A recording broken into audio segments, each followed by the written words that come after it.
We're here at Identity Week America 2025. I'm joined by our title sponsor, FaceTec's Chief Identity Technology Strategist, Jay Meier, who I met last year. It's great to see you again, Jay. It's good to see you again, Edie. I enjoy these interviews with you. Have you had a lot of interest today? You know, the event has been very successful for us. These events, the Identity Week shows are very good shows for us. We get a lot of traffic at our booth.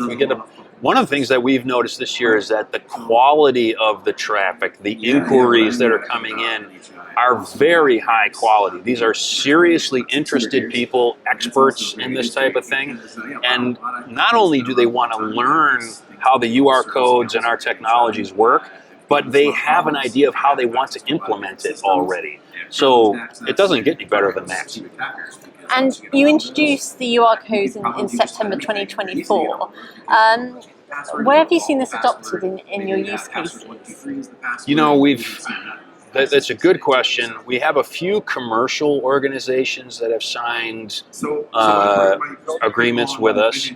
They don't necessarily have a strong use case yet, but they're preparing for the day when the use case emerges. They wanted to get signed up as our partner early, right?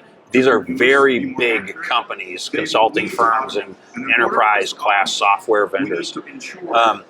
We focused on government identity issuing authorities. So the driver's license bureau, the national ID organization, the passport issuing office. These are organizations that have a verified identity profile of you, for example, and they will have a photo of your face. If they issue a UR code, then we can know that if your face matches the data that's stored in the UR code, you are the person that's described by the identity profile behind their firewall at the issuing authority. And that's the only identity data out there that we can trust anymore, because there's so many and so high quality fake IDs, and all of our identity data has been stolen anyway. I can buy your identity data on the dark web, have a very high quality fake driver's license manufactured and put my face on it. So the UR code is the way that we connect a physical human being to the trustworthy data, which is in the database of the issuing authority. The point here is that issuing authorities and government agencies move slowly. There's a long education process, right? You have to do a lot of proof of concept. So we are in the POC mode with a number of state agencies in the United States. There are governments, municipal and larger governments in South America that are starting to utilize this. But at this point, they're testing it, right? Once it's shown to work well, then they will start using it in their capacities, and then it really will take off. And identity theft is ranked one of the leading consumer crimes in the US at the moment. You position 3D liveness detection as a defense. How are enterprises leveraging liveness? How are they utilizing liveness? Yeah. Well, you know, still half, even after the pandemic, something like half of the workforce is still working remotely, right? They work from home. I work from home. And they need to log in to their corporate network. And those are the opportunities for advanced AI deepfake attacks and spoof attacks to fake me so their system can enter the network as if they were me, right? Does that make sense? Yeah. So the liveness, the biggest threat out there today is an AI deepfake. AI can be used to make a perfect representation of my face, at least to the human eye, right? And it can be very active and respond to cues and questions as if a real human being was. So if an AI attack occurs, that is very likely to get into the system, right?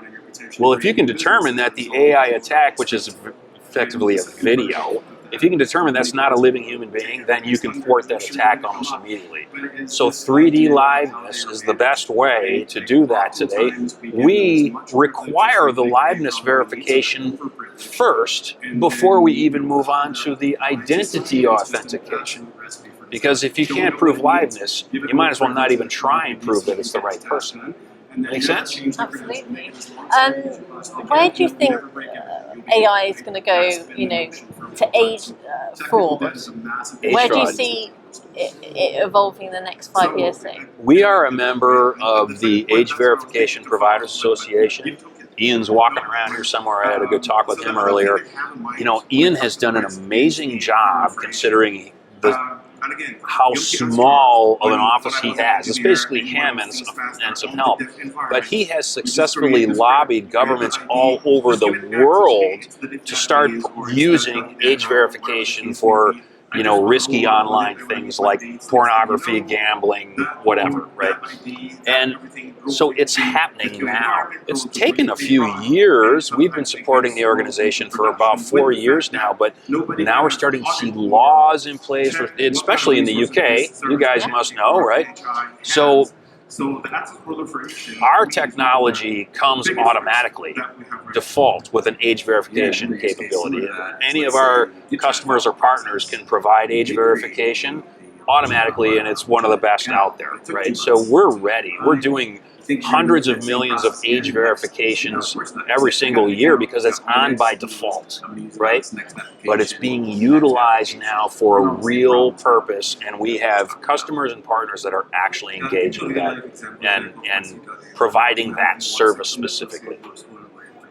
It's been great to talk to you today. Thank you so much. Have you got any takeaways from your session? What was your key message from yesterday's presentation? Well, the key message from yesterday was a similar message to what I rant about all the time, which is that if you don't know who is in control of an electronic device, you can't know who's in control of the credentials that are bound to the device, right? And those credentials are the things that allow you to get into the website or get access to the service that you pay for or see the bank account that you're entitled to see, right? So if we don't know who's in control of your device, we don't know who's in control of your credentials and the privileges that are associated with them. So the message is we have to create a stronger binding between a living human being and the proven identity and the privileges that identity enjoys. That was the message, and the only way to do that is liveness-proven biometrics, and the best way to do it is liveness-proven 3D face matching. Shameless plug.